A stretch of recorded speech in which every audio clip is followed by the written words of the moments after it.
Hello guys, welcome back to my channel physics by PK. आज मैं आपको सिर्फ कल आपका पेपर है 12th क्लास में, ठीक है, फिजिक्स का पेपर है और इसके बारे में मैं कुछ इंपॉर्टेंट चीज बता रहा हूँ। सिर्फ आप सिर्फ उसी को प्रिपेयर करिएगा, इसके अलावा कुछ मत करिएगा। अगर जिसने अभी तक कुछ भी नहीं किया हुआ है, सिर्फ और सिर्फ इस वीडियो को देख लीजिए, उन्हीं टॉपिक को पढ़ के चले जाइए, उन्हीं क्वेश्चन को अपनी जो आपके पास बुक हो या साइड में जो गाइड लेके बैठे होते हैं बच्चे, आर्यन की कोई भी गाइड लेके बैठे होते हैं, कोई भी उस पर एक्स्ट्रा गाइड हो, एनसीईआरटी बुक्स हो, उसमें से सिर्फ उन्हीं टॉपिक्स को प्रिपेयर कर लो, पास हो जाओगे, बहुत अच्छे नंबर से पास हो जाओगे। और जिसने पहले से अच्छे से कर रखा है वो अगर इन क्वेश्चन को कर लेता है तो आराम से उस नंबर में बहुत अच्छे मार्क्स गैदर कर सकता है। 80-90% से ऊपर वो मार्क्स गैदर कर लेगा फिजिक्स में, सिर्फ इन्हीं को पढ़ के, इन्हीं टॉपिक्स के ऊपर जो मैंने क्वेश्चंस लगाए होंगे उन्हीं टॉपिक्स पर क्वेश्चंस करने। मैंने इस तरीके से वीडियो बनाई है कि आप अगर इसे देखोगे, मैंने अभी पीपीटी खोलने वाला हूं, अभी बताने वाला हूं आपको पर चैप्टर वाइज, तो पर चैप्टर वाइज इंपॉर्टेंट टॉपिक्स और उनके क्वेश्चंस जो है वो भी मैं बताने वाला हूं। तो देखते हैं, स्टार्ट करते हैं। पहला चैप्टर देखिए, जैसे पहला चैप्टर है electric charges and field. Electric charge और फील्ड में इसको थोड़ा आप इधर देखिए, इलेक्ट्रिक चार्ज फील्ड में पहले टॉपिक है electric field and point charges. अब मैंने यहां पे दे रखा है ड्राइव और क्वेश्चंस। तो ड्राइव और क्वेश्चन में मैंने बता रखा है कि पहला टॉपिक है electric field due two point charge, इसका आपको ड्राइव और क्वेश्चन दोनों करना है, ठीक है। फिर मैंने बता रखा है electric field due to equatorial dipole, इसका भी आपको ड्राइव और क्वेश्चन दोनों करना है। फिर अगर टॉर्क ऑन एक्टिंग डायपोल, इसका भी आपको ड्राइव और क्वेश्चन दोनों करना है। फिर आपका Gauss theorem and its application, ये तो बहुत इंपॉर्टेंट है, इसको ध्यान रखना, इसका भी ड्राइव प्लस क्वेश्चन करना है। लेकिन इलेक्ट्रिक फील्ड और इलेक्ट्रिक डायपोल, इस इलेक्ट्रिक फील्ड और इलेक्ट्रिक डायपोल पे आपके पिछले सालों में, पिछले 5-6 सालों में जो एग्जामिनर है सीबीएसई के, उन्होंने इसमें क्वेश्चन ही क्वेश्चन दिए हुए हैं। जैसे क्वेश्चन कुछ इस प्रकार थे कि बीच में टॉप एक पॉइंट 2 पॉइंट चार्जेस हैं, तो बीच में इलेक्ट्रिक सेंटर में इलेक्ट्रिक फील्ड पूछ रहा है, ठीक है। तो इस टाइप के क्वेश्चन को प्रिपेयर करें ध्यान से, ठीक है। अब हम नेक्स्ट चैप्टर देखते हैं। नेक्स्ट चैप्टर है हमारा इलेक्ट्रोस्टैटिक पोटेंशियल एंड कैपेसिटेंस। अब टॉपिक है हमारा, थोड़ा एक्सप्रेस कर दीजिए, टॉपिक है हमारा electrostatic potential due to electric dipole and thin charge spherical shell. अब आपको इलेक्ट्रिक पोटेंशियल पता करना है इलेक्ट्रिक डायपोल का, इसका भी आपको ड्राइव, इसका भी आपको क्या पता करना है, तो स्मॉल कर दो इसको, ठीक है। अब जैसे इसमें भी आप देख लीजिए electric potential due to electric dipole and thin charge spherical shell, ये दो टॉपिक हैं। एक तो electric potential due to electric dipole और थिन चार्ज स्फेरिकल शेल के ऊपर। स्फेरिकल शेल का टॉपिक इलेक्ट्रिक पोटेंशियल के ऊपर कुछ और, इलेक्ट्रिक पोटेंशियल पर कुछ और है और इलेक्ट्रिक डायपोल कुछ और है। तो इसमें भी आपको क्वेश्चन ड्राइव प्लस क्वेश्चन करना है, ठीक है। लेकिन इक्वी पोटेंशियल सरफेस पे कोई ड्राइव नहीं करना है, इसमें क्वेश्चंस करने हैं आपको, ध्यान से सुनिएगा, इसमें से क्वेश्चंस करने हैं, यही इंपॉर्टेंट है, ठीक है। और तीसरा टॉपिक है हमारा electric potential between 2 point charges. अब सीबीएसई ने इसके ऊपर बड़े क्वेश्चन दिए हैं, 2 पॉइंट चार्जेस के ऊपर इलेक्ट्रिक पोटेंशियल पूछा है बार-बार। पिछले 3-4 सालों में आप क्वेश्चन देखेंगे प्रीवियसली, तो electric potential between 2 point charges के सिर्फ क्वेश्चन तैयार करने, इसी को फोकस करिएगा। इसके बाद electric energy stored in capacitor. अब एनर्जी स्टोर्ड इन कैपेसिटर के ऊपर आपके पास क्वेश्चन प्लस ड्राइव दोनों करना है, ये आप थोड़ा ध्यान दीजिए इस चीज के ऊपर, ओके। अब आगे देखिए, इसके बाद आपका जो चौथा 5वां पार्ट आता है डाइलेक्ट्रिक स्लैब। ये स्लैब है, थोड़ा मिसप्रिंट हो गया, dielectric slab insert between the capacitor. अब कैपेसिटर के बीच में 2 पैरेलल प्लेट कैपेसिटर होता है, बीच में डाइलेक्ट्रिक स्लैब इंसर्ट करते हैं, तो उसमें क्वेश्चंस है ना भाई, 100% मार्क है कि इसके ऊपर क्वेश्चंस आएगा 100%। तो डाइलेक्ट्रिक स्लैब के ऊपर तो क्वेश्चन निश्चित है सर, इसके ऊपर से क्वेश्चन करना है, ड्राइव करने का कोई मतलब नहीं, सिर्फ क्वेश्चंस करने हैं, ठीक है। नेक्स्ट है आपका combination of capacitor, series parallel के ऊपर आपके और मिक्स्ड। सीरीज पे थोड़ा कर दीजिए, थोड़ा दिखा दीजिए, सीरीज पैरेलल और मिक्स, आपका combination of capacitor series parallel और मिक्स के ऊपर आपका क्वेश्चन आएगा, थोड़ा ध्यान दीजिएगा इस चीज के ऊपर। तो सीरीज पैरेलल और मिक्स के ऊपर आपको क्वेश्चंस करने हैं, थोड़ा, ठीक है ना। तो इसमें से क्वेश्चंस आएंगे, ये क्वेश्चंस का टिक है, ओके। नेक्स्ट है आपका करंट इलेक्ट्रिसिटी। करंट इलेक्ट्रिसिटी के ऊपर आपका पहला जो टॉपिक है drift velocity and electricity time. इस पे आपका ड्राइव प्लस क्वेश्चन, लेकिन इसके ऊपर पिछले कुछ सालों से असर्शन रीजनिंग भी रीजन भी क्वेश्चन दे रहा है, तो असर्शन रीजन भी देना पड़ेगा, ठीक है ना, असर्शन रीजन भी देना पड़ेगा।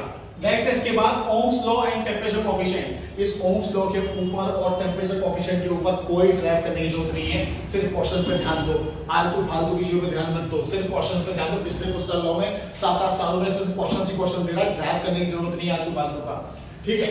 नेक्स्ट है आपका expression for resistivity and conductivity, इसके ऊपर आपको एक्सप्रेशन देना है, क्योंकि पिछले कुछ सालों में इसके ऊपर एक्सप्रेशन के ऊपर 2 या 3 क्वेश्चन पूछे हुए हैं 6-7 सालों में, कभी कुछ क्वेश्चन दे रहा है। तो expression for resistivity and conductivity पे आपको सिर्फ ड्राइव करना है, इस पे क्वेश्चन नहीं करना है ना।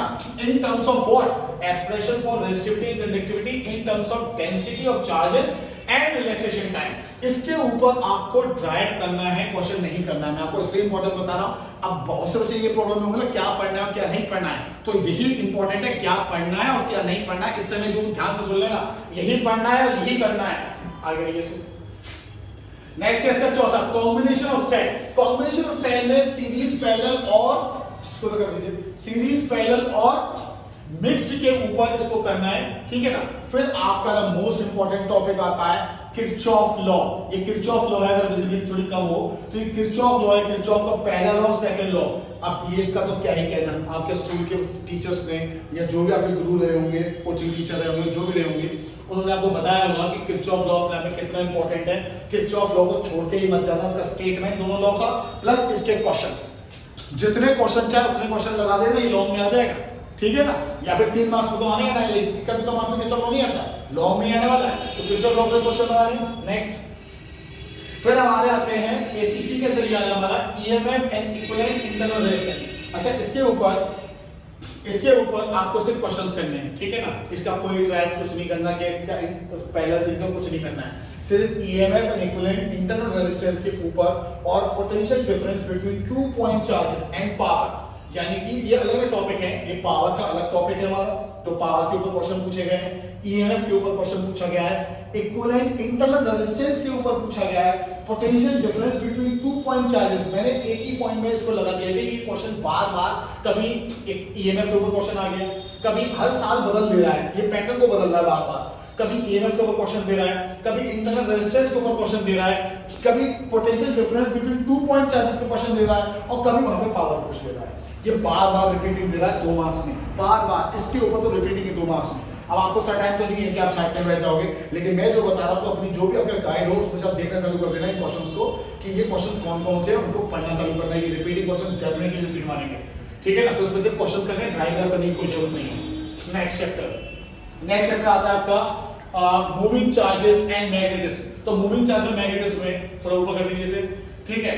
तो इसमें आता है पहला बायो-सवार्ट लॉ, उसके बारे में क्या ही कहना, बायो-सवार्ट लॉ बहुत इंपॉर्टेंट है, इसकी एप्लीकेशंस के बारे में, क्योंकि आधा चैप्टर तो यही कवर कर देती है, मतलब 30-40%। तो बायो-सवार्ट लॉ, उसकी एप्लीकेशन बहुत इंपॉर्टेंट है, जैसे इसका ड्राइव प्लस क्वेश्चंस बहुत इंपॉर्टेंट है, plus ampere circuital law and its application. अब एम्पियर सर्किटल लॉ और उसकी एप्लीकेशन में क्या जाती है हमारे पास, सोलेनॉइड और टॉरॉइड, इंपॉर्टेंट है अपने आप में, बहुत ज्यादा इंपॉर्टेंट है। ड्राइव प्लस क्वेश्चन, इसका तो गाइस अपना जो सोलेनॉइड और टॉरॉइड डायग्राम तक ढंग से याद कर लेना, ठीक है ना। इस पे क्वेश्चंस आए थे, इवन सोलेनॉइड पे तो असर्शन रीजन पहले ही बोल रहा हूं, असर्शन रीजन तक क्वेश्चन आए हुए हैं सोलेनॉइड के ऊपर, तो ध्यान रखिएगा इस पे। एम्पियर सर्किटल लॉ, उसकी एप्लीकेशन के ऊपर सोलेनॉइड का पूरा लॉन्ग क्वेश्चन भी दिया हुआ है और उसके साथ साथ असर्शन रीजन भी दिया हुआ है। तीसरा पॉइंट अगर बात करते हैं हम, तो magnitude of magnetic field intensity at the centre of circular coil. अब ये मैंने जो बता दिया इसको क्वेश्चन को पर रिपीट हुआ है कि magnitude of magnetic field intensity at a centre of circular coil. इस क्वेश्चन को उठा के देखोगे ना, तो बहुत बार ये रिपीटिंग नेचर में दे रहा है इस क्वेश्चन को, कि सेंटर ऑफ कॉइल पे आपको मैग्नेटिक फील्ड की इंटेंसिटी को फाइंड आउट करवा रहा है। अब वो सेंटर ऑफ कॉइल पे करवाए या फिर सर्कुलर लूप पे करवाए, लेकिन करवा तो मैग्नेटिक फील्ड इंटेंसिटी रहा है, तो आपको प्रिपेयर करना है मैग्नेटिक फील्ड इंटेंसिटी प्रिपेयर करनी है सेंटर ऑफ लूप पे। कोई भी लूप हो सकता है, चाहे वो सर्कुलर हो चाहे वो रेक्टेंगुलर। ओके, नेक्स्ट है आपका magnitude and direction of electric field. इसके ऊपर भी आप देखें तो उसके ऊपर भी आपको क्या करना है, सिर्फ क्वेश्चन करने हैं, ड्राइव क्या करना है, सिर्फ 2 करने हैं। तो ये आपको इंपॉर्टेंट है ना कि ड्राइव क्या करने, कितना पढ़ना है, क्या नहीं पढ़ना है, तो वो मैं भी आपको बता रहा हूं कि इसमें सिर्फ ड्राइव करने हैं और ये क्वेश्चंस इन पर प्रिपेयर करने हैं, ताकि आप लोग कर पाओ ढंग से। अभी रात बाकी है, बहुत कुछ कर सकते हो, स्मार्ट बॉयज हो आप लोग और गर्ल्स भी हो, तो आप पढ़े लिखे बच्चे हो, तो अभी रात बाकी से इन पे ही फोकस भी कर लोगे ना, गारंटी कह रहा हूं 100/100 भी ला सकते हो जो अच्छे बच्चे हैं। और जो एवरेज बच्चे हैं, जो नटखट बच्चे हैं, वो आप इसमें पास तक आराम से हो जाओगे। जो डर रहे होंगे कि नहीं फेल ना हो जाए, क्या क्वेश्चन आएगा पता नहीं है, तो ये तक ड्राइव प्लस क्वेश्चन, अगर मैंने जहां लिख दिया ड्राइव प्लस क्वेश्चन, तो वो समझ लेना वो इंपॉर्टेंट है। क्योंकि उस पर ड्राइव में क्वेश्चन पूछ सकता है, उस चैप्टर का बहुत इंपॉर्टेंट पार्ट है। क्लियर है? आगे देखिए, नेक्स्ट है हमारा, इसके बाद यही टॉपिक्स है इसके अंदर, ठीक है ना, motion of charge particle in uniform magnetic field electric field, expression for, ये क्वेश्चन बनाया मैंने, ये कोई टॉपिक नहीं आ रहा है, ये क्वेश्चन आ रहे हैं बार-बार इसके ऊपर, motion of charge particle in uniform magnetic field and electric field, और इसके ऊपर एक्सप्रेशन, एक और एक्सप्रेशन है, ये तो आपको ये क्वेश्चन दे रहा है इसके ऊपर, देखा है मैंने को क्या दे रहा है कि यहाँ पे मैंने टिक कैसे लगाया है, motion of charge particle in uniform magnetic field के ऊपर सिर्फ आपको क्वेश्चन करना है, आपको ड्राइव नहीं करना, इसका ड्राइव किसका करना है, ड्राइव करना है expression of for radius of circular path. इसका आपसे पिछले 7-8 सालों में 3 बार तो या 2 बार पूछा हुआ क्वेश्चन है, तो ये आपको करना है कि expression for radius of circular path पूछा है, 2 या 3 बार रिपीट किया पिछले कुछ सालों में, तो हो सकता है इसको फिर भी रिपीट मार दे, ठीक है। और magnetic force between two parallel current carrying conductor, इसके ऊपर अभी आपको कोई, अब जैसे पूरा पैरेलल करंट कैरिंग कंडक्टर है, तो उसमें मैग्नेटिक फोर्स निकालने की, 2 पैरेलल करंट कैरिंग कंडक्टर के बीच में कितनी मैग्नेटिक फोर्स लग रही है, इसके ऊपर कोई ड्राइव करने की जरूरत नहीं है, पूरे उसको पढ़ने की जरूरत नहीं है, बस फॉर्मूला देखो, उसके ऊपर क्वेश्चन लगा डालो, ये आगे क्वेश्चंस करने, ठीक है। नेक्स्ट है आपका मैग्नेटिक फोर्स बिटवीन टू, पहले तो हो गया मूविंग कॉइल गैल्वेनोमीटर, इसके बारे में क्या कहना, ये बहुत इंपॉर्टेंट है, कितनी बार ये रिपीटिंग मार रहा है, और इसके ऊपर क्वेश्चन या ड्राइव लगे ही पड़ा हुआ है सीबीएसई के पीछे, ठीक है ना। तो मूविंग कॉइल गैल्वेनोमीटर बहुत इंपॉर्टेंट है, इस पे क्वेश्चन प्लस ड्राइव पूरा करना है। अभी वो जिस चैप्टर के अंदर मैंने आपको क्या समझाया, ज्यादा तो दिया नहीं, 3 या 4 में आपको ड्राइव प्लस क्वेश्चन करना है, बाकी से क्वेश्चन करना है, ज्यादा पूरा चैप्टर पे तत्वान नहीं मानना, जो बता रहा हूं उसी को कर लेना, फोकस करना इस चीज पे।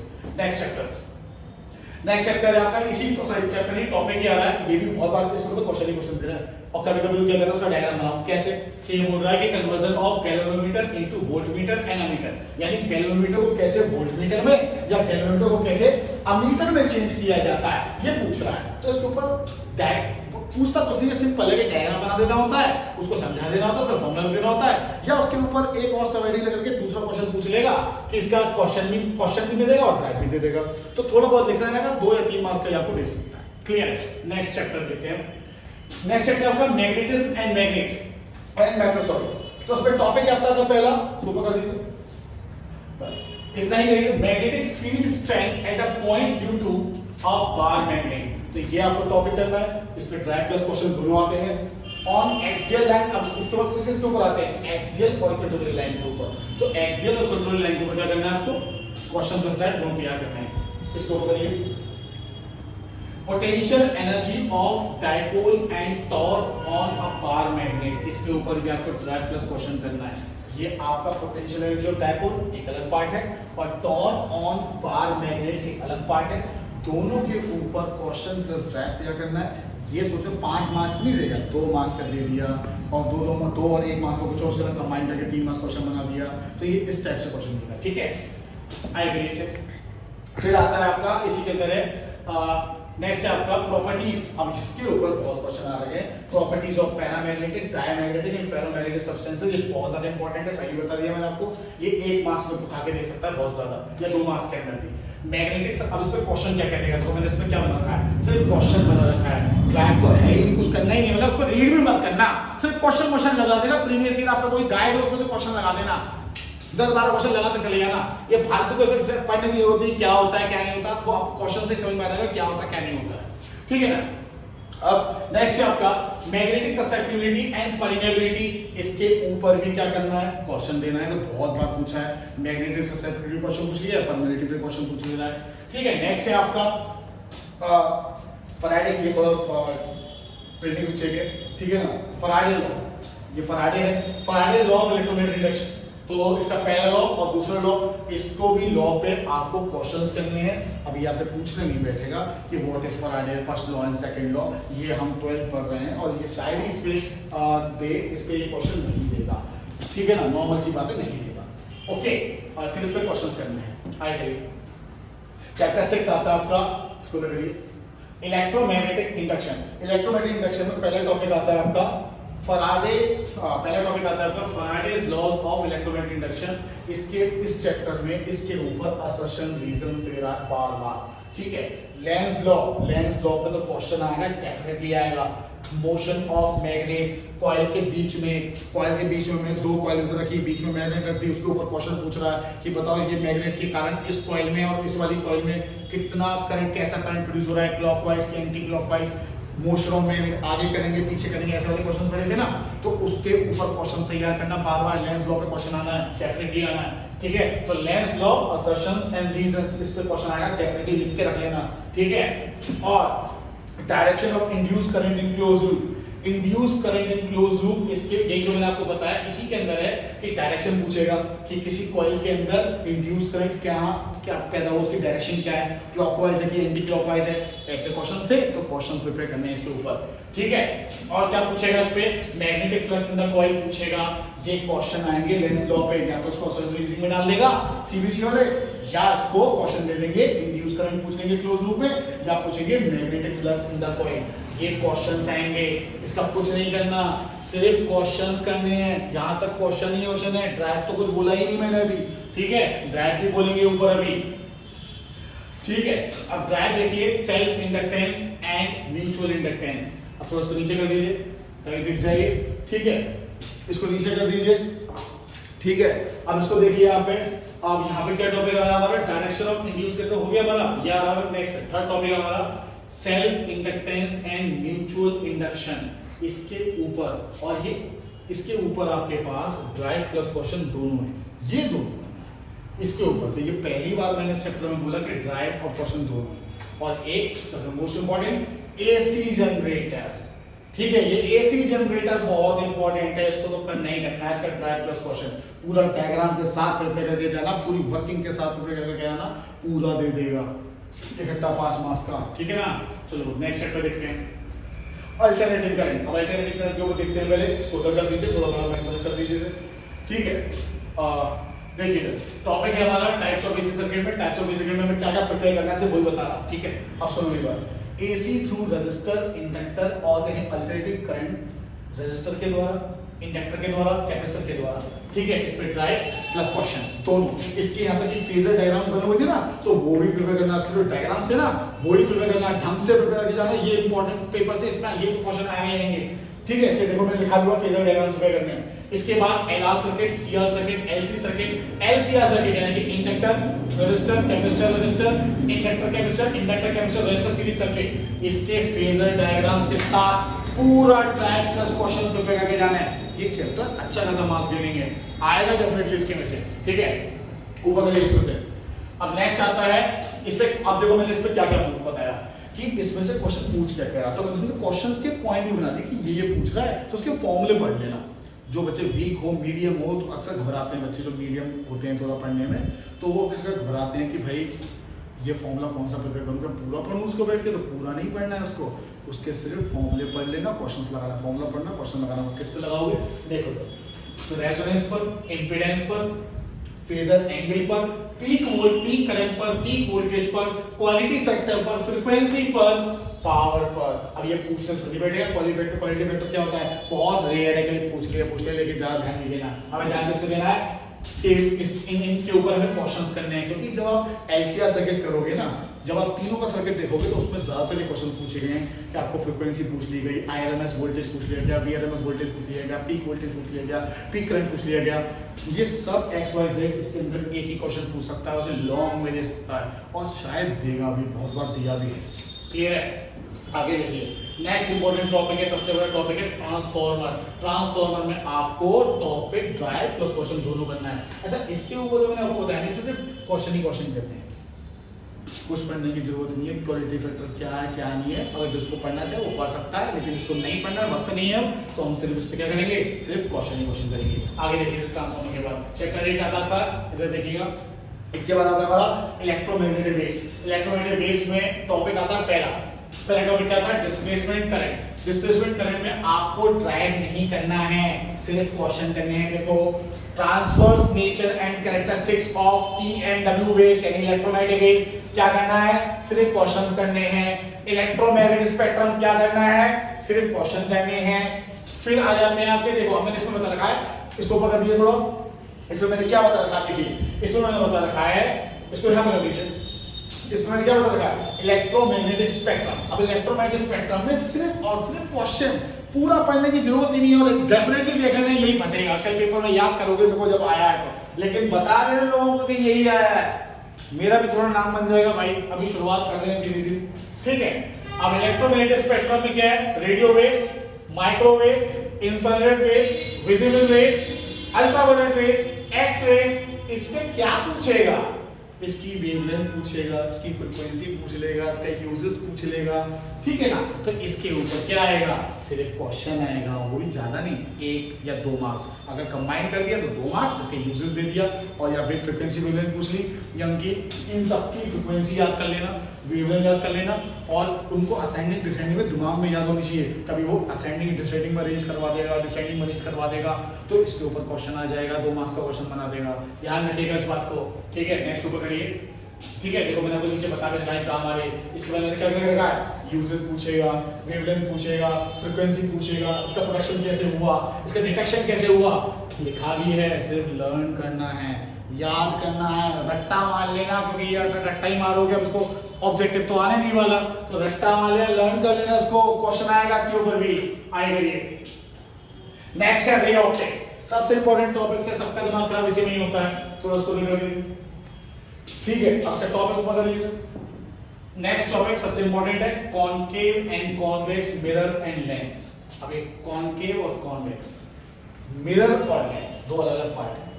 10वीं क्लास में तो है नहीं जो आपसे पूरा पूछने बैठेगा, क्या पूछेगा, क्वेश्चन पूछेगा, ठीक है। सिर्फ क्वेश्चन प्रिपेयर करना है अच्छे से, डायग्राम के साथ पता होना चाहिए कि ऑब्जेक्ट कहाँ है, बियॉन्ड 2f है कि 2f के बीच में है, कहाँ है, बिटवीन के क्वेश्चन थे ना, तो वो प्रिपेयर करना है, ठीक है। नेक्स्ट है इसके बाद, अब इसमें आ रहा है इसके ऊपर पता है क्या कहने का है, कॉनकेव, कॉन्वेक्स, मिरर और लेंस के ऊपर असर्शन रीजंस भी बहुत बार दे रहा है, तो करना है प्रिपेयर, डेफिनेटली करना है, ठीक है। रिफ्रैक्टिव इंडेक्स और पावर ऑफ लेंस पे क्वेश्चन पूछ रहा है, देख लो, कोई ट्राई करने की जरूरत नहीं है, क्वेश्चन लगाओ सीधे डायरेक्ट, ठीक है। लेंस मेथड फॉर्मूला इंपॉर्टेंट है, अरे इस पे तो हमने सही से किया नहीं, तो इस पे तो ड्राइव भी कर लेना, तो मैं पहले ही बता दे रहा हूं अपने वीडियो में, लेंस मेथड फॉर्मूला में ड्राइव भी करना है, ठीक है। लेंस मेथड फॉर्मूला में ड्राइव प्लस क्वेश्चन, इस पे तो इतने क्वेश्चन थे ना लेंस मेथड फॉर्मूला पे कि बार बार, अभी एक टॉपिक आएगा प्रिज्म, ये दोनों इस चैप्टर की जान है, ये दोनों ही इस चैप्टर की जान है, अभी आगे आगे तो और बता दूंगा कि लेंस मेथड फॉर्मूला, और फिर इसको ऊपर कर दीजिए एक मिनट, देखिए सर, अब ये लेंस मेथड फॉर्मूला पे इसमें तो पहले ही बता दे रहा हूं, इसमें से पेपर में क्वेश्चन आएगा, गारंटी आएगा, 101% नहीं 1000% क्वेश्चन आएगा, या तो ये है, ये देगा जरूर, कोई से सेट में दे A B या C, लेकिन देगा जरूर, इसमें से क्वेश्चन आएगा, डेफिनेटली आएगा। ड्राइव प्लस क्वेश्चन दोनों पे भी करना, लेंस मेथड फॉर्मूला का भी क्या करना, ड्राइव भी करना प्लस क्वेश्चन लगाना। अभी तक मैंने सिर्फ क्वेश्चन बताया था, ये दो ही ऐसे टॉपिक हैं जिसके अंदर मैं ड्राइव प्लस क्वेश्चन बता रहा हूं, तो प्लीज उसको ध्यान रखना, ठीक है। नेक्स्ट अब आता है सी के अंदर टॉपिक चल रहा है, चैप्टर खत्म नहीं हुआ, ठीक है। फिर ये भी दोनों चैप्टर की जान है। ऑप्टिक्स के अंदर आप डर रहे हो ना, तो बहुत बड़ा टॉप चैप्टर है, करें क्या, दिमाग खराब हो रहा है, तो एक काम करना, ठंडे दिमाग से रहो। अभी बताया ना मैं, lens maker formula, prism, microscope और टेलीस्कोप, इन 4 टॉपिक को पढ़ जाओ, कल के पेपर में 1 या 2 टॉपिक पेपर में आएंगे, गारंटी आएंगे, देखिएगा। Prism, lens maker formula, microscope, telescope, diagram के साथ पढ़ के जाना, गारंटी आएगा, देख लेना।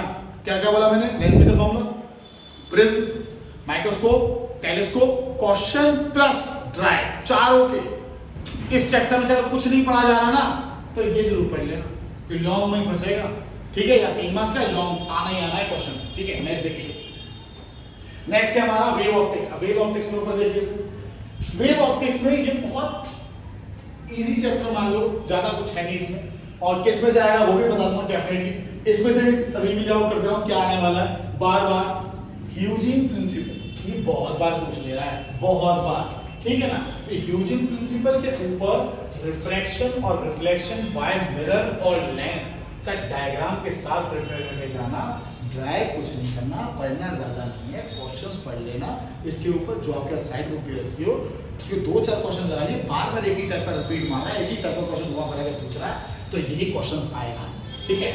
इसके बाद यंग्स डबल स्लिट, सर ये तो आप भूल ही जाइए इस चैप्टर का, कि ये तो आपका आना ही आना है, ठीक है। तो ऑप्टिक्स और वेव, ऑप्टिक्स में 2 पार्ट है, एक रे ऑप्टिक्स और रे ऑप्टिक्स। इस रे ऑप्टिक्स में पता है इंपॉर्टेंट क्या है? अगर मैं कहूँ तो 60% यूजिंग प्रिंसिपल, लेकिन 100% ये Young's double slit experiment question plus drive, ये भी मैं कह सकता हूँ 99% पेपर में कल आ सकता है। कोई से भी सेट में आएगा जरूर, देखेगा जरूर, ठीक है। अब चाहे इसके ऊपर आपको असर्जन रीजनिंग में क्वेश्चन दे ले, केस बेस्ड स्टडी में दे दे, कुछ भी दे देगा उसमें। क्वेश्चन प्लस ड्राइव डायग्राम के साथ प्रिपेयर करना, ध्यान रखिएगा इस बात को। ओके, चलिए आगे बढ़िए। नेक्स्ट चैप्टर है हमारा ड्यूअल नेचर। ड्यूअल नेचर में इसको पकड़ लीजिए। ड्यूअल नेचर में हमारा टॉपिक आता है फोटोइलेक्ट्रिक इफेक्ट। इस चैप्टर में घुमा फिरा के फोटोइलेक्ट्रिक इफेक्ट भर रखा है, ठीक है ना। तो फोटोइलेक्ट्रिक इफेक्ट को ढंग से पढ़ लेना, उसके अंदर की काइनेटिक एनर्जी, उसका वर्क फंक्शन, कैसे इलेक्ट्रॉन वोल्ट में जूल में कैसे चेंज करते हैं, जूल से कैसे इलेक्ट्रॉन में चेंज करते हैं, इससे फ्रीक्वेंसी कैसे निकालते हैं, इससे वेवलेंथ कैसे निकालते हैं, वर्क फंक्शन मेटल में कैसे किया जाता है, वेवलेंथ थ्रेशोल्ड वेवलेंथ कैसे निकालते हैं, थ्रेशोल्ड एनर्जी कैसे निकाली जाती है। तो ये पेपर में क्वेश्चन को घुमा फिरा के कभी 2 मार्क्स में, कभी 3 मार्क्स का क्वेश्चन, कभी बड़ा लॉन्ग क्वेश्चन बना दे रहा है, ठीक है। तो डायग्राम के साथ करना है, फोटोइलेक्ट्रिक इफेक्ट असर्शन रीजनिंग में डालेगा, मैंने दिया हुआ है ड्राइव प्लस क्वेश्चंस करने हैं, डेफिनेटली देख ले तुम लोग, कल पेपर में 1% आएगा। Kinetic energy, work function, threshold energy, given wavelength, ये बना दे, किससे तो पूछेगा, काइनेटिक एनर्जी पूछ सकता है फोटोइलेक्ट्रिक इफेक्ट में, वर्क फंक्शन पूछेगा, थ्रेशोल्ड एनर्जी पूछेगा, गिवन एनर्जी जो एनर्जी डाली जाती है h बराबर E बराबर h म्यू वो पूछेगा, गिवन वेवलेंथ लैम्डा h से को लैम्डा करके निकालते हैं, फ्रीक्वेंसी पूछेगा E बराबर h म्यू वो डालते हैं, ये क्वेश्चन आएगा। प्लस इसके साथ साथ डिफाइन बहुत डिफरेंट नॉर्मल सा डिफाइन है, define by stopping potential, constructive and destructive interference के ऊपर तो क्वेश्चन आएगा सर। मैंने आपको इधर कर दिया, दिख जाएगा बच्चों को। डिफाइन में स्टॉपिंग पोटेंशियल, कंस्ट्रक्टिव और ये तो अलग हो गया, स्टॉपिंग पोटेंशियल अलग है, कंस्ट्रक्टिव और डिस्ट्रक्टिव इंटरफेरेंस अलग है। कंस्ट्रक्टिव और डिस्ट्रक्टिव इंटरफेरेंस में आपसे यहाँ पे क्वेश्चन पूछेगा, सिर्फ क्वेश्चन ही आता है, पूछेगा नहीं कि कंस्ट्रक्टिव पता क्या होता है, डिस्ट्रक्टिव क्या होता है, नहीं पूछता है, बहुत रेयर चांस है। तो चांस इसमें है क्वेश्चन आने में। क्वेश्चन कैसा देगा, पूरा कोई भी क्वेश्चन दे देगा, उसमें कंस्ट्रक्टिव इंटरफेरेंस पूछेगा, डिस्ट्रक्टिव इंटरफेरेंस पूछेगा, तो इसके ऊपर पढ़ना है, क्वेश्चन पूछेगा, ज्यादा स्पीड बनेगा सिर्फ क्वेश्चंस लगाने हैं, ठीक है, ध्यान रखिए इस बात को। नेक्स्ट है इसका और एलएमडी से, ठीक है। नेक्स्ट इसी में ही आता है टॉपिक है वर्क। अब मैंने सिर्फ देखो लिखा भी हुआ है, बार-बार समझा रहा हूं उस चीज को, एक क्वेश्चन लगाना इस पे, वर्क फंक्शन ऑफ मेटल, ये फोटोइलेक्ट्रिक इफेक्ट का ये फोटोइलेक्ट्रिक इफेक्ट का ही पार्ट है। Work function of metal questions करने हैं, डी ब्रोगली वेवलेंथ क्वेश्चंस करने हैं, फाइंड द, अब ये तो आना ही आना है, de Broglie wavelength, work function, ये क्वेश्चंस करने हैं। इसका डी ब्रोगली वेवलेंथ पढ़ने में बैठ जाना, क्या होता है क्या नहीं होता, डायरेक्ट क्वेश्चन लगाना चालू कर देना, जैसे नहीं पढ़ा हुआ अभी तक, ठीक है, क्वेश्चंस लगा लेना। Find the ratio of the associated de Broglie wavelength of alpha and neutrons particles, थोड़ा कर दीजिए ताकि दिख जाए से कि अब देखिए क्या एक क्वेश्चन आता है, बार-बार रिपीट हो रहा है, find the ratio of the associated de Broglie wavelength of alpha and neutron particle. तो न्यूट्रॉन पार्टिकल और अल्फा पार्टिकल का इनकी वेवलेंथ का रेशियो पूछा, इसका ड्राइव है, इस पे क्वेश्चन है, ड्राइव नहीं है मतलब क्वेश्चंस है। तो ये आपको साइड बुक में दिख जाएगा, ये आपके पास होगा, टीचर ने रखा होगा, उसमें जरूर देख लीजिएगा, इसके ऊपर क्वेश्चन है, ये रिपीटिंग क्वेश्चन है, ये 3-4 बार हुआ क्वेश्चन है, ये हो सकता भी आ जाए, ठीक है। इसके बाद यंग्स सिंगल स्लिट है, यंग्स सिंगल स्लिट के ऊपर क्वेश्चन है, ये करना है आपको, इस पे डायग्राम भी बना लेना, डायग्राम भी इंपॉर्टेंट है, ये इतना ज्यादा इंपॉर्टेंट है, लेकिन हाँ ये बहुत बार दे देता है, यंग्स डबल स्लिट का दिया तो सिंगल स्लिट दे देगा, लेकिन हाँ यंग्स डबल स्लिट ज्यादा इंपॉर्टेंट है सिंगल स्लिट से, ठीक है ना। तो यंग्स सिंगल स्लिट को ज्यादा ध्यान नहीं देना है, लेकिन 50-50% है, दे सकते हो। इस चैप्टर में अगर इंपॉर्टेंट है तो फोटोइलेक्ट्रिक इफेक्ट इंपॉर्टेंट है, पूरे चैप्टर की जान है, पूरे चैप्टर इसी के इर्द गिर्द घूम रहा है कि डी ब्रोगली वेवलेंथ हो गया तो उसका वर्क फंक्शन निकाल लिया, या कुछ भी इसके टॉपिक दे दिए जो मैंने अभी आपको बताया, तो उन्हीं टॉपिक पे फोकस करना है, ठीक है। नेक्स्ट चैप्टर देखिए, नेक्स्ट चैप्टर है आपका एटम्स। अब इस चैप्टर में ना मैं आपको एक राय देता हूँ कि मैं क्वेश्चन तो बता दिए, मैंने बहुत सी चीजों को नोटिस किया और समझा, तो मैंने क्वेश्चन तो बता दिए, लेकिन ज्यादातर इसमें ना प्रीवियस क्वेश्चन देख लेना, वो आपकी हेल्प कर देगा। ज्यादा इंपॉर्टेंट चैप्टर तो है नहीं, लेकिन फिर भी मैं आपको बता दे रहा हूँ जो मैंने देखा कि बार-बार क्वेश्चन इस पे आए हुए हैं, क्योंकि इसमें कैलकुलेशन बहुत ज्यादा है, बच्चा कैलकुलेशन में घबरा जाता है, अलग अलग सी कैलकुलेशन, और पीसीबी लेने वाले तो वैसे ही घबरा जाएंगे, क्योंकि बायो वाले को मैथ्स से ज्यादा मतलब होता नहीं, ठीक है। अब आगे देखिए, इसमें से टॉपिक क्या लगे है, Bohr model of hydrogen atom. तो इसको सिर्फ रीड करना है, मैंने आपको बोला इसे रीड करना है और इस पे क्वेश्चंस लगाने हैं। इस पे रीड क्यों, ड्रॉबैक्स पूछ लिए तो फिर क्या करोगे कि बोहर के ड्रॉबैक बताओ, पढ़ तो रखें और एक दो बार आया भी हुआ है कि ड्रॉबैक बता दो बोहर के, ठीक है ना, रदरफोर्ड का भी पूछा हुआ है ऐसे में, ठीक है। अच्छा, इसमें क्वेश्चन क्या दे रहा है, दूसरा मेरा प्लेटफॉर्म है, इसी के अंदर है कि बोहर मॉडल ऑफ, मैक्सिमम कर थोड़ा, ठीक है। इसमें देखो, Bohr model of hydrogen atom पर, Bohr model of hydrogen atom पर यहां पर रेडियस ऑफ ऑर्बिट पूछ रहा है, या पोटेंशियल एनर्जी ऑफ इलेक्ट्रॉन पूछ रहा है, वेलोसिटी एंड फ्रीक्वेंसी पूछ रहा है, काइनेटिक एनर्जी पूछ रहा है, पोटेंशियल एनर्जी या वेव नंबर पूछ रहा है। ये सिर्फ बोहर के अंदर पूछ रहा है, बोहर के अंदर कैलकुलेट करवाएगा तुमसे, क्यों, क्योंकि वो उस पर क्वेश्चन देगा ना। तो कभी वो क्या क्या पूछेगा, कभी वो तुमसे पोटेंशियल एनर्जी निकलवा लेगा, रेडियस ऑफ nth ऑर्बिट, कोई सी भी nth ऑर्बिट की रेडियस निकलवा लेगा, ठीक है, energy potential energy of electron निकलवा लेगा, वेलोसिटी और फ्रीक्वेंसी पूछ लेगा, काइनेटिक एनर्जी पूछ लेगा। तो जो फॉर्मूला याद थे ना, जो आपको प्रॉब्लम होते हैं, इतने बड़े-बड़े फॉर्मूले होते हैं, उसे रट्टा ही मार के जाना है, या याद कर रखो तो बहुत अच्छी बात है। तो उससे ये कैलकुलेशन करवाएगा तुमसे, काइनेटिक एनर्जी पूछेगा, पोटेंशियल एनर्जी या वेव नंबर पूछेगा, ठीक है। और यहां तक तो ये बोहर के ऊपर हो गया, बोहर के ऊपर ये पूछ सकता है, लेकिन अभी तक मैंने आपको पूरा पढ़ने को कुछ नहीं बोला, अभी तक मैंने आपको क्या बोला, सिर्फ क्वेश्चंस, ठीक है, सिर्फ क्वेश्चंस, डायरेक्ट पूरा पढ़ने की जरूरत नहीं, सिर्फ क्वेश्चंस लगाओ अपनी बुकों में से, इन टॉपिक्स के ऊपर ही लगाना, एक्स्ट्रा टॉपिक मत लगाना। इतना ज्यादा छानबीन करी मैंने इनके ऊपर, तब जाके तुमने निष्कर्ष निकाला है कि इन टॉपिक्स पे ही निकालना, इन्हीं टॉपिक्स के ही क्वेश्चन प्रिपेयर करना, फालतू को उठा के मत देखना, गारंटी से कह रहा हूं, ठीक है। नेक्स्ट है आपका Rutherford model of alpha particle. अब ये Rutherford model of alpha particle को प्रिपेयर करना, अब इस पे पूरा रदरफोर्ड मॉडल पूछने नहीं वाला, ये बच्चों को 9th क्लास में समझाया जाता है, अब आप 12वीं क्लास में, तो आपको सिर्फ क्या करेगा, क्वेश्चन देगा, ठीक है। इसके बाद de Broglie wavelength of electrons of hydrogen atom. अब ये de Broglie wavelength of electrons of hydrogen atom के ऊपर क्वेश्चन है, ठीक है, इसको क्वेश्चन दे रखे हैं बहुत सारे, उसको प्रिपेयर करना है, एग्री। नेक्स्ट टॉपिक है इसके ऊपर, ये गीगर मार्कसन एक्सपेरिमेंट और इंपैक्ट पैरामीटर। ये गीगर, ये अलग टॉपिक है, इंपैक्ट पैरामीटर, ठीक है। तो इसका ऊपर क्वेश्चन दो बार रिपीट मारा हुआ है, गीगर मार्कसन एक्सपेरिमेंट, इधर कर दीजिए ताकि उसमें दिख सके, ठीक है ना। थोड़ा सा करिए, देखो गीगर मार्कसन एक्सपेरिमेंट इंपैक्ट पैरामीटर, इनके ऊपर ड्राइव नहीं करना है क्वेश्चंस, और दो क्वेश्चन इस पे लगा लीजिएगा तो पता चल जाएगा कि गीगर मार्कसन एक्सपेरिमेंट क्या कह रहा है, उसको पढ़ना चालू कर दीजिएगा, इंपैक्ट पैरामीटर पे क्वेश्चन निकलवा रहा है, ठीक है। तो ये करना है प्रिपरेशन। इसके बाद यहाँ पे और क्या पूछ रहा है, यहाँ पे टोटल एनर्जी पूछेगा, ठीक है ना, और आपसे काइनेटिक एनर्जी पूछेगा, पोटेंशियल एनर्जी एक्साइटेड स्टेट पूछेगा। अब ये पता है ये क्या पूछ रहा है, एक्साइटेड स्टेट में जाके उसकी काइनेटिक एनर्जी क्या होगी इलेक्ट्रॉन, पोटेंशियल एनर्जी क्या होगी इलेक्ट्रॉन की, और तो और इसके ऊपर टोटल एनर्जी जो कंबाइंड एनर्जी होती है काइनेटिक और पोटेंशियल की, उसके ऊपर भी क्वेश्चन देना है, ठीक है। तो ये सिर्फ मैं क्वेश्चंस लगाना, फालतू में दिमाग मत लगाने बैठ जाना, इसका टाइम नहीं है, ठीक है। नेक्स्ट देखिए, ओके, अब आ जाती है न्यूक्लियाई पे, ठीक है। न्यूक्लियाई में देखिए क्या पूछ रहा है, density of nucleus is independent of mass number. अब इसके ऊपर क्वेश्चन देता है, ये ड्राइव है, इसका एक ड्राइव है, चौथा क्वेश्चन का, डेंसिटी ऑफ न्यूक्लियस जो डेंसिटी है वो मास नंबर के इंडिपेंडेंट कैसे है, इसके ऊपर ड्राइव तैयार करिएगा, ये बहुत बार रिपीट मारा हुआ क्वेश्चन है और आएगा, ठीक है।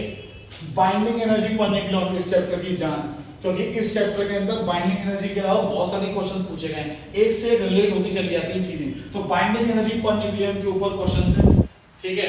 आपका potential energy of pair of nucleons questions, mass defect important सबसे ज्यादा question, nuclear fission and fusion question, ठीक है।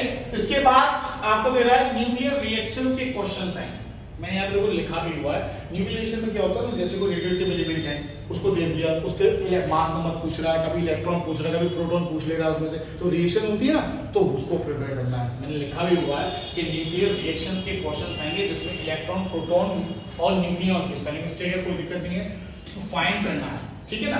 तो आपको इलेक्ट्रॉन, प्रोटॉन, न्यूक्लियॉन्स फाइंड करने हैं, इसके ऊपर क्वेश्चंस आएंगे, मैंने क्वेश्चंस ही बनाया है। इस पूरे चैप्टर में ड्राइव कुछ दिया नहीं, तो जरा टेंशन किस बात की, ऐसे क्वेश्चन लगाने बैठ जाओ ना, चैप्टर तैयार हो जाएगा, सिंपल, ठीक है ना। नेक्स्ट, और हाँ इसमें मैंने ये भी लिखा रखा है कि इसमें पी/क्यू करना, पी/क्यू बहुत इंपॉर्टेंट है, रिपीटिंग क्वेश्चन मारना है चैप्टर में, ज्यादा चैप्टर इंपॉर्टेंट नहीं है, तो पी/क्यू लिख लोगे ना, 10-20 क्वेश्चन लगा लोगे, 20-25, तो आपको समझ में आ जाएगा कि पी/क्यू में क्या कहते हैं। ज्यादा ज्यादा देर नहीं, मुश्किल से 40-50 मिनट में चैप्टर कंप्लीट कर लोगे अपना। आएगा ये नेक्स्ट है सेमीकंडक्टर। सेमीकंडक्टर ये बहुत इंपॉर्टेंट चैप्टर है। इसमें तो हम पेपर ही आउट कर देंगे कि क्या आने वाला है और किसके ऊपर टॉपिक आएंगे, तो ज्यादा फोकस उसी पे करना है। मोस्ट इंपॉर्टेंट चैप्टर है। क्वेश्चन लॉन्ग देगा, जरूर देगा, 3 मार्क्स में भी देगा और 5 मार्क्स में भी हो सकता है दे दे, यानी लॉन्ग में ही वो देगा। ठीक है, इसके ऊपर केस बेस्ड स्टडी बन जाती है, प्लस असेसमेंट रीजनिंग भी बन जाता है। तो उसके ऊपर देखिए कैसे पढ़ते हैं इसके ऊपर। देखिए नाम है हमारे पास forward energy gap, electrical conductivity, resistivity, PN junction, इनके ऊपर असर्शन और रीजन क्वेश्चन पूछे गए हैं। कभी फॉरवर्ड एनर्जी गैप के ऊपर, कभी इलेक्ट्रिकल कंडक्टिविटी के ऊपर, कभी रेजिस्टिविटी के ऊपर, कभी पीएन जंक्शन के ऊपर आपसे असर्शन और रीजन में 1 मार्क्स का या फिर 2 मार्क्स के आपसे क्वेश्चन पूछ लिए जाएंगे। ये बात देख लीजिएगा, ये बार बार रिपीट हो रहा है, आएगा नहीं आएगा। आगे आता है इसके ऊपर इंट्रिंसिक और एक्सट्रिंसिक सेमीकंडक्टर क्या होता है, डायरेक्ट पूछ लेगा, डायरेक्ट। ठीक है, फिर पीएन जंक्शन, भाई साहब पीएन जंक्शन पूरा पढ़ लीजिएगा। पी जंक्शन क्या होता है, एन जंक्शन क्या होता है, फॉरवर्ड बायस क्या होता है, रिवर्स बायस क्या होता है, ये सब इंपॉर्टेंट है। इस चैप्टर की पूरी जानी है। ये सेमीकंडक्टर का मतलब ही इन चीज से बनता है, पी और एन जंक्शंस। ठीक है ना। अब आज नेक्स्ट टॉपिक है इसका half wave rectifier and full wave rectifier. इसके ऊपर भी आपको इधर कर दीजिए, थोड़ा छोटा कर दीजिए बच्चों, थोड़ा छोटा कर दीजिए। ठीक है, अब आप देखिए इसमें कि यहाँ पे आपको पीएन जंक्शन में करना क्या है, पीएन जंक्शन पर आपको ड्राइव प्लस क्वेश्चन दोनों करने हैं। ठीक है, और ये हाफ वेव और full wave rectifier, half wave and full wave rectifier पे आपको क्वेश्चंस प्लस ड्राइव दोनों ही करने हैं। तो आपको क्वेश्चन तो इन चारों पे करने हैं, लेकिन ड्राइव प्लस इन दोनों पे करने हैं। तो ये तो ड्राइव पे दिमाग मान लो तो तैयार हो गया चैप्टर। और क्या बाकी क्वेश्चंस हैं वो लगा के लेना बैठकर, अभी रात बाकी है और बात बाकी है। मैं आपको पहले ही बोल बैठा हूँ, ये आप ढंग से कर लीजिएगा। मैंने बहुत स्टडी करी है इस चीज़ के ऊपर और बहुत उस पर मार्किंग करी हुई है, देखा हुआ है, बहुत बार रिपीटिंग करा हुआ है, और आप जो कर लीजिएगा आप 80 से 90% से ऊपर। बाकी आपका अपना खुद का पढ़ा हुआ है बहुत अच्छा, आप समझ सकता हूँ। लेकिन जो बच्चे अगर कुछ भी नहीं किया हुआ है, जो अभी तक जूझ रहे हैं क्या पढ़ें, वीडियोस पे ध्यान मत दो, खुद पढ़ना चालू कर दो। अगर वीडियोस देखना भी चाहते हो ना, तो इन क्वेश्चनों को पढ़ के वीडियोस देखना चालू कर दो, जिसकी देखनी देख लो, मुझे कोई फर्क नहीं पड़ता। ठीक है ना। लेकिन अगर कुछ नोट्स हैं तो नोट्स में से पढ़ो और इनके इन टॉपिक्स के ऊपर पढ़ो, इस टॉपिक्स के अलावा मत पढ़ो, आलतू फालतू में मत मारो, इसी में से ही आएगा। ओके, तो best of luck for exam. कल के लिए आपका दिन शुभ हो सबके लिए। ठीक है, और अच्छा पेपर करके आना। Okay, good bye.